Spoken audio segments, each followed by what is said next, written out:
Alright, a very common yoga posture is a supine twist.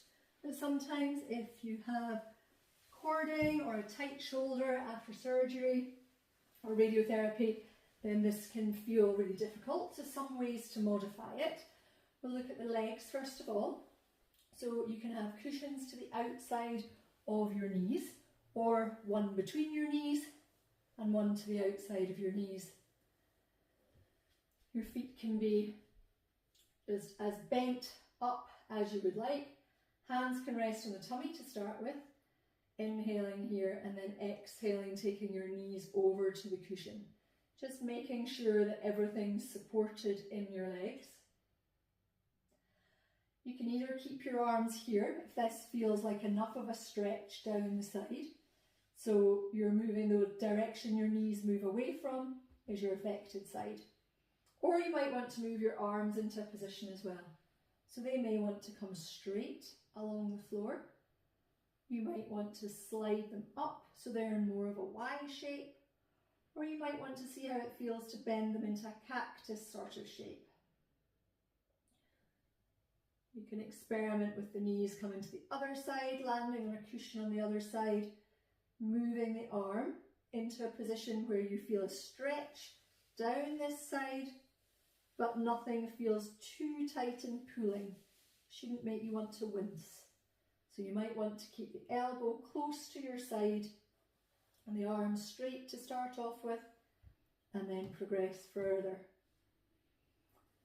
An alternative with your legs is that you can take your knees quite wide and have either one or two cushions between your feet. And this movement targets a little bit more into the front of the hip.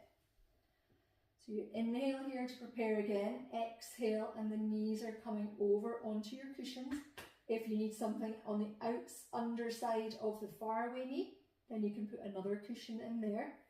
So now the knee is pointing much more down and the thigh are pointing much more down towards the bottom of your mat, rather than the other twist when the thigh and knee were pointing more towards my plants. So as I say, this feels quite different up the front, and that might feel like enough. Then you have the option to change the hand position.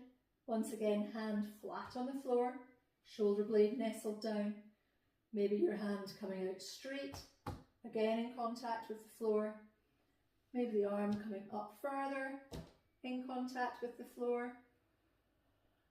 And then you may want to experiment with the cactus position, so external rotation in the shoulder.